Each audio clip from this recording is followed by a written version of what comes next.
But we have Brandon Petty, the Patriot. The Patriot. 10 years running. 10 years 10 running. years running. The Patriot was a regular on Uncommon Ground. So him and I have been on air several times together, even before he had this grown-up job of his. Yeah. And now his other grown-up jobs become a bigger grown-up job.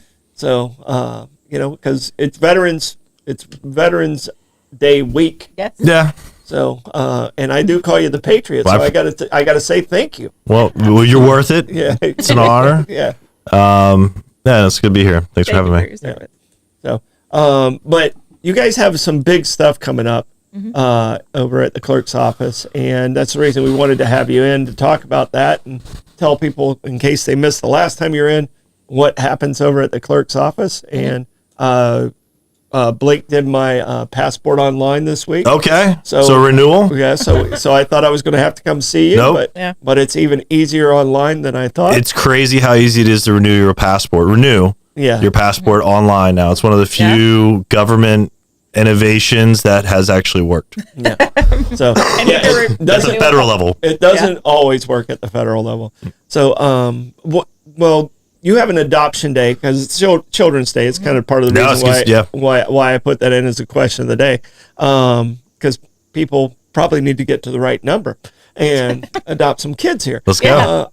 But tell us about Adoption Day and how is the clerk's office involved in that? Yeah. So on next Saturday is a National Adoption Day, which is a day where the community, the country celebrates adoption, especially those that are from being adopted from foster care. And so those are those kids that might not have had the most stable or what have you background, but they end up in the foster care system. And we, a couple of years ago, started working with the judiciary in order to start having this event where the community comes together and we celebrate families becoming one. And it's a really cool event. All the feels, no dry eye in the house. Yeah. As these families come together. And what's unique about this year is we've got 3 kids that are getting adopted, 2 of which are teenagers. Oh. So you've got them that are older, and they're crossing that finish line with their family. And so we, as the clerk's office, one thing I've learned over the last 5 years in this role is we're involved with so much of our day-to-day lives that we don't even realize, right? So Troy, to your point, if you want to get a passport, you can come to us. Marriage, come to us. You get a traffic ticket, you're talking to us. If you get into a dispute with a neighbor, same. Right? All of these different parts of life come with our office. And so we like to be able to tell our story through these types of events because it's an opportunity to just provide context, background, but also celebrate some of these really great moments that we can share as a community. And really, St. Johns County is just such a blessing in the community and taking care of those that are in the system or whatnot. And so we're just grateful to play a part. Yeah. And that's going to be 10 a.m. next Friday. It's open to the public. So if anyone would like to come out, we'd love to have them and help celebrate these families coming together. So it's on 10 a.m. next Friday? On the 21st. 21st. Yeah, that's next Friday. Yeah. Awesome. Yeah. 2 Mondays in a week. I know. But next Saturday is the official national adoption, but obviously we celebrate on the last work day before. And the foster care system, I mean, but we're very fortunate. We live in a community that steps up in a lot of ways. But the fosters, even here in St. Johns County, the foster care community, it's a struggle because some families have to be split up and they have to go in different areas. And it's very heartbreaking, but it's always beautiful when they move to that next level. Because a lot of those kids in those foster cares have been through so much. Yeah. They need a win. And that adoption is that win that kind of pushes them over the top. I had the experience when I was at Parks and Rec, I started with the kids and I had a family of 7 that were in foster care and they ended up having to be split up, but all of them are still together today and I still am in contact with most of those kids. So there's victories that come out of the foster care because I'm not sure if you guys you know the Savannah Bananas. Yeah. All right. They have. I was on I-95 with them on my way to Georgia. They on the bus? Yeah, they were on the bus, and I was right next to the bus, and I'm like, "Why is this banana looking at?" And then I realized it was Savannah Banana. But they have a group called the Banana Fosters. and they've adopted the couple that started the Savannah Bananas are foster parents. Oh. So they fostered over 50 kids, That's and they awesome. adopted, I think, 2 or 3 of them already. And, so that's because of this other family, because a lot of times you join charities of how they touch your heart and how they impact your life. Yeah. I'm a strong proponent of foster kids getting adopted. So Yeah, we and the Family Integrity Program and other county partners, they do a great job of trying to of ushering through the process, and it is a long process. And our office is involved from providing support to the court side and ensuring that the cases proceed, and we're able to get all of the parts in place. And from a personal perspective, it's one where we were talking earlier about children in the right number. So I've got a brother. And then my dad got remarried, and I think got 2 stepbrothers, and they decided to have kids again because they really wanted a daughter. So they had 2 more kids, boys, and then they realized they're throwing in the towel that if you want boys, Patty's same with me, Patty, 3 boys. And so they ended up adopting through foster care 2 daughters, and so now we've got two girls in our family as well, and so that's a total of 8. yeah, I don't know, round them up. I don't know. But yeah, they're having the other kid. I was like, Dad, you know how inheritances work, right? Like, you're killing me. Like, I'm the oldest one. Like, what are you doing to me here? He's like, get to work. And so it's one of those where we sometimes get in. Look, like I'm all about animals and rescuing animals and pets and stuff like that. Hey, I'm right there too. Kids, it's obviously another level when we start talking about that in the foster care, because a lot of times, as we know, these kids, it's not due to their own fault. But they end up in the system. They end up in a place where they might be, I don't want to say necessarily disadvantaged. I think that's the wrong word for it, but I'd say that they're put in a tough spot. And thankfully in St. Johns County, we are postured in a way to be able to help them get to a good home, get to a good place, right? And so that's what next Friday is about, is the culmination of the court process, the culmination of foster care as they become part of a family. It's pretty cool. And you'll see matching shirts like you see at Disney. You'll see all of that and tears and all the rest, because it's just cool. I mean, that is the basic building block of our society, right? It's our families. And so, like, we all think about that. We all put that together. So for us, not that we take it for granted that we have families, right? But we have families. Yeah. Most of us do. Some of us do. Most of us do. And then for those that haven't, it's very real and oppressing. And so for them to be able to get to their permanent forever, like, that's cool.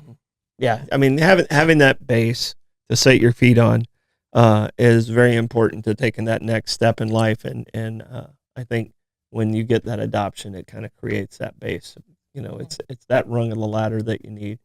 Not that there aren't success stories of people that didn't get there. I mean, Sure. there clearly are. There are. It's just such a blessing to have that home you can come home to have the mom that's going to take you shopping for your wedding dress, the dad that's going to dance with you at your wedding. Like, that's important stuff. And so this is such an important event for giving these kids that foundation. And Troy, to what you were saying earlier about the 7 kids when you're at Parks and Rec, right? Like, there's always that, I don't want to say necessarily fear, but that thought, right, that it's temporary when they're in the fall, like something. This is the permanent. Like, this is like, hey, you're in, right? Like, the state is bringing it together, and so that permanence, it's got to be such a relief, right? Like, could you imagine like being we're in, like, you're in. Like, this is your family now. Like, your permanent family. There's no more moving, no more meeting new foster siblings, no more having to get the groove in a new family again. Like, you're there. Pretty cool. And that family stays with them beyond age 18. And so much of the problem with our foster care system and the foster parents that are there, you're saints. But so much with our system is at age 18, that's when the money stops for the foster families. And a lot of times these foster kids on those foster families that have 99.9% of them are quality people, and they don't do this. But at 18, a lot of times these foster kids are just put out. Yeah. And there's a high percentage, with the homeless side of it. I know the statistic. There's a high percentage of foster kids at age 18 that become homeless. Interesting. And so it's a problem we have to fix as a society too. That's But I mean, what you're doing with this adoption and getting them, that eliminates a percentage right there. So it's taking that little piece of the pie and throwing it away. Yeah, and we're just facilitators, right? Like but from our perspective, it's one where anytime that we can tell a story, or tell the story, so much the better. A couple weeks ago, last week, we celebrated St. Johns County Israel Friendship Day, which was an event to really highlight when we changed our investment policy in order to exit any investments we had won, and companies that were participating in the boycott, divestiture, and sanctions movement against Israel. And where the thesis behind that one was really just changing the investment policy, because the way that Florida statute works is that the county commission sets the investment policy, and we as the clerk's office and comptroller's office invest those dollars according to policy. And so by working with them, we were able to change the policy in order to help prevent that. And then we also doubled down at that point and came up with this idea for an event, again, to help tell the story, to be able to have a way of hooking it back. Because as you all know, and I think that most would say, like, when you hear clerk and comptroller, you're like, all right, cool, moving on, right? Like, sexy job. The fan club for that is huge. We love a good spreadsheet right here. There we go. That might be the only thing behind podcaster. I don't know. There's a lot of y'all. I'm a podcaster and a realtor. I have no creativity. But to be fair, we kind of dig that. Like, it's not a glamorous job in the sense of that you get kind of drawn to it. Like, we don't. But it is one of those where it is so critical to our way in life that you don't realize it till you still really start wading in on it. And those are just some of those examples where, and you start thinking like, yeah, what do we do with public dollars when they're not ready to be spent? Yeah. What, can we speculate with them? Can we put them in crypto? Please no. Let's not. And we wouldn't, but that said, like, so what does how does that work? How does debt work? That was a question that came up to me a few months ago. It was like, y'all are spending the county into debt. We're all gonna, and I'm like, we're not the feds. The county balances its budget every year by statute. Same with the state.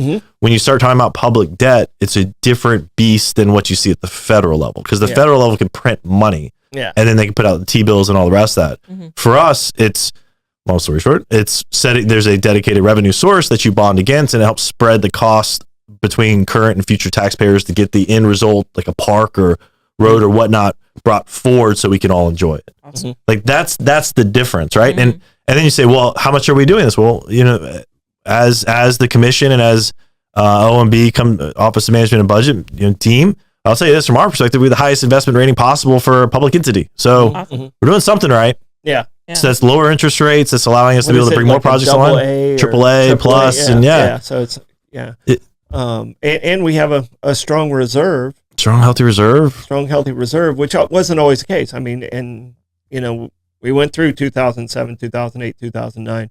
I was before you were in the position where you're at, and those were tough times. But it was nice that we had people to lead us through it. And I got to give a lot of credit to Jesse Dunn. He was our budget person. He was the assistant at that time.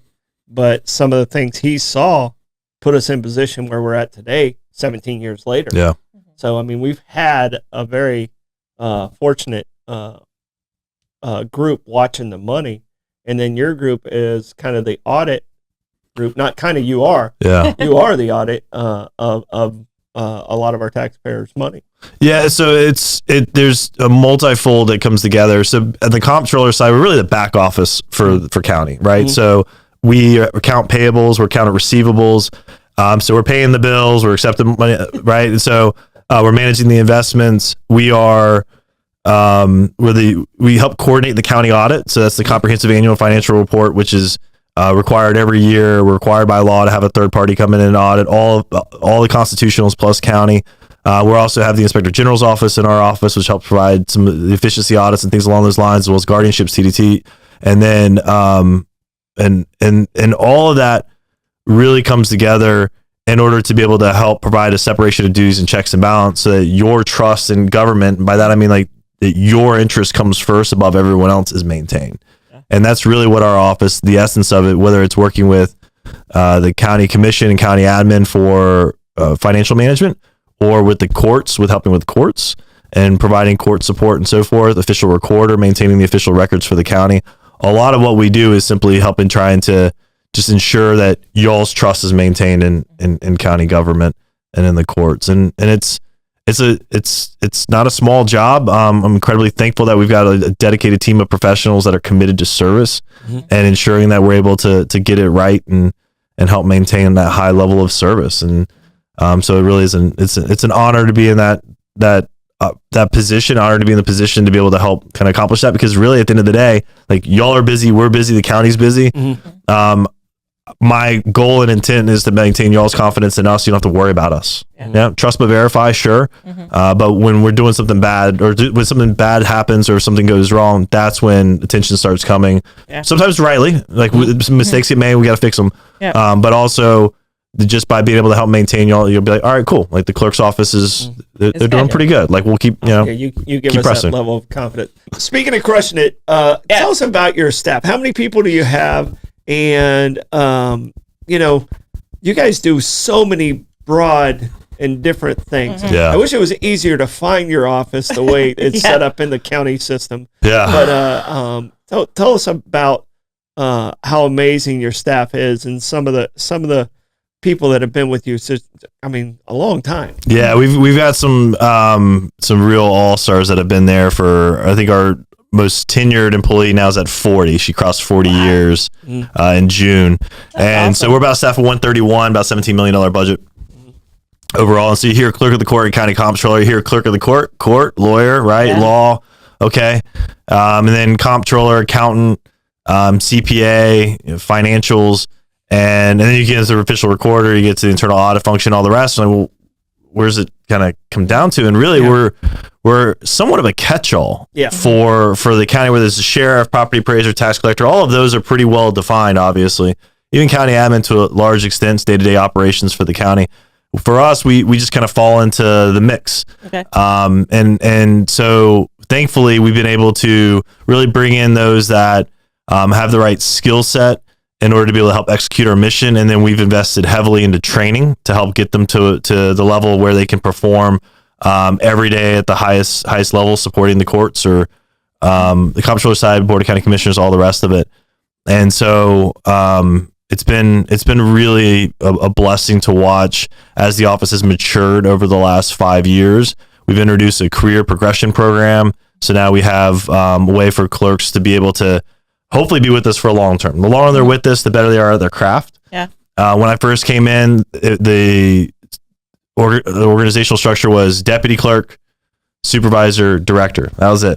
If you were there for 20 years and you were the right hand, the most valuable clerk, if you will, in their department, you were a deputy clerk. That's okay. There's pay ranges, but there's no progression. There's no opportunity. So we rolled that out back in 21, 22. It's been pretty successful.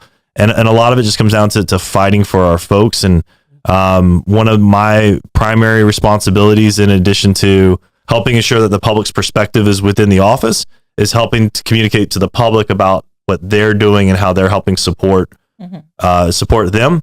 And thankfully, they do such a remarkable job. They make my job easy. And so when we go in front of the board of county commissioners, we go and speak to the public. They're held in such high regard because they do such great work, and it makes it easier to fight for them and fight for what they need in order to be able to keep up in this inflationary environment, but also to be able to have the equipment, compensation, and whatnot in order to be able to stay in the game. And you have like and I don't know if a lot of people know this, you have like a small little wedding venue. We do, 1970s. So how many weddings do you actually do there a month? It's a pretty big driver for us. So it depends on the month, of course, but generally 50 to 100 weddings per month. So it's pretty significant. We can't have some outside if the weather's nice. But it is 1970s chic. So it's a lot of fun. And then to your point earlier there, Troy, excuse me, and I missed it when you said that we are looking at, the county is growing that we're aware of. There's a new permit building coming online. So we are in talks with county about moving our recording department over to the old permit building to make it that much easier for residents to be able to access. So marriage licenses, passports, and whatnot. we'll look at recreating the 1970s chic wedding chapel over there. And we're actually the only clerk's office in Northeast Florida that still performs the ceremonies. Yeah. So we get a lot of traffic from Duval, and we like to steal their business. And it's a pretty good size. I mean, it's if you're having a small wedding, it's nice. It's comfortable in there. But I didn't realize you did. So that's almost 2 a day. We do a lot. Yeah. We do a lot. Yeah. Wow. So we're in our team, they flex, they might have to fill out a passport and help facilitate a passport application. And then the next customer is recording a deed, and the next customer is getting married. So it's a lot of fun, a lot of variety over there. But that is also a good segue into about property fraud and how we are leaning into helping protect residents. Mm-hmm. If you're a property owner here in St. Johns County, when you received the trim notice, your tax bill, there was a little insert in there encouraging residents to sign up for our property fraud notification service. So we'd just like to extend that to your listeners as well. Mm-hmm. Sign up, tell others to sign up. There's no cost associated. I say there's no free lunch in this world. This is a free lunch. Just sign up so you can just monitor your property in case someone tries to pull a fast one on you. It's super easy to sign up on with our website, and it can help protect you against a really insidious crime that's occurring out there. Yeah, and I think we talked about this last time. And a lot of these guys keep an eye on death certificates and those things, and then try and sell property, saying that they're this or that, and take over a person's identity, especially if that person's out of the area. Yes. So I mean, that happens a lot. My next question, and we're getting kind of close to the end here. Technology in your field is constantly changing and constantly changing. How do you manage and keep up with the technology in your field to keep us safe as residents and you efficient at your job? So it's twofold. So on one hand, we leverage technology considerably, whether it's going from a paper-based records management system to now being fully online. So we have made that transition, which has helped us with efficiencies and helped us deal with our funding shortfalls that we've been receiving from the state. Mm-hmm. And then on the other side of it too, we are constantly monitoring the landscape for new opportunities or new options. We tried to roll out machine learning over the last 3 to 5 years. It didn't work out too well. By that, it would be whenever a ticket comes in or along those lines that needs to get recorded, the machine would pull out the relevant data and help fill out the docket, help fill out the case. Mm-hmm. The technology is not quite there yet, but we are always looking for those sorts of opportunities to find the efficiencies and to help us get, whether it's one step ahead of the process, which means that we're providing lawyers and those that are practicing law an opportunity to, in the judiciary and so forth, to be able to move cases faster by us docketing faster, or to be able to help us update the courts and the orders and all the rest of that, to help and protect our residents as well. So we're looking at over the next year or so, one of our priorities is with we're calling our data integrity unit, about how can we help better protect residents from oversights or from gaps in information that could lead to, really, our office is involved with life, liberty, and property, almost everything we do. You don't really think about that when you think clerk and comptroller, but we are. Life, liberty, and property. If someone pays their traffic fines and their license is suspended and we don't unsuspend their license, then they can still be driving around with a suspended license. That's not a good day for them, right? If the bail numbers are set wrong, that could be a bad day as well, and so on and so forth. And so we're really looking for ways to be able to help protect our staff and really protect our residents from those sorts of mistakes. One of the big areas, if I can real quick, that we rolled out in the last couple of years is, instead of having, whenever you call the clerk's office, you press 1, 2, whatever, it goes to someone's desk. Now we have a call center in order to be able to help answer those questions as quickly as possible. But it's twofold. It's that, as a resident, when you call us, you don't have to navigate. We've got someone that can answer 95% of all questions when you call in. But then number 2, it's helping protect those clerks that would be, and this happened, I'll go and I'll sit with our team every once in a while and just kind of observe and chat with them and see what's going on, where they are working on filling out a felony case, filling out all the information, all of it. Phone rings to someone asking about a traffic ticket. So they got to stop, change their system, pull up the information, answer the question, where was I? Yeah. And that's not good for anyone. And so we've looked for ways of innovating to be able to find efficiencies in order to be able to help provide better service. The great thing about the call center too is a net zero increase. on staff. We were able to reallocate staff and some of our members of our team. So that was a big win for us.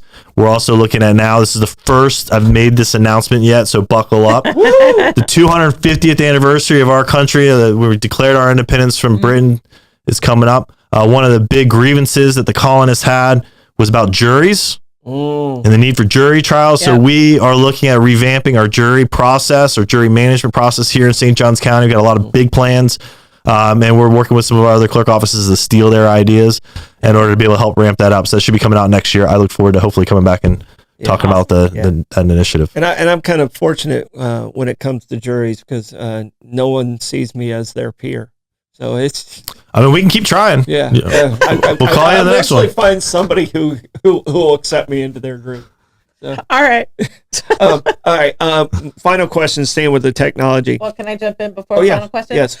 So I do work with homeschool kids, and I've got high school juniors. Yeah. Are there any? Love it. Are there any opportunities with your office for internships or visits just to see what's going on, how government functions? Is there a feeder program to train on the job? Do you need a college degree to work with you? No. What are those requirements? Yes. Great question. Yes, Thank you. no, and yes. So we have internship programs. Our public affairs team does a phenomenal job of really helping roll out the red carpet to residents and to the next generation. So we have an internship program. We're just getting ready to roll out a shadowing program. Too. We're looking at potentially building out an academy to help with public service as well. So there's a lot of variety and opportunities out there. So we strongly encourage you, come on out, send them our way. We'd love to be able to, whether it's a day kind of walk through or maybe an internship program, part-time along those lines. And you do not need a college degree to work with us, but we do have a robust training program that when you do get hired, you have to get certified. Okay. And so it's not easy, but it's very important to be able to help ensure that we're providing the right service. Awesome. Thank you. Yeah, no, thank you. Great question. Excellent question. All right. Facial recognition is huge right now. How has that helped in your work, or has it not quite gotten to where you're at? So it hasn't quite gotten to that level yet. No. And it's one of those where I think on the recording side, we could see that being the biometric side being useful, particularly with the property fraud because of notaries either forging their information or those co-opting their information on it.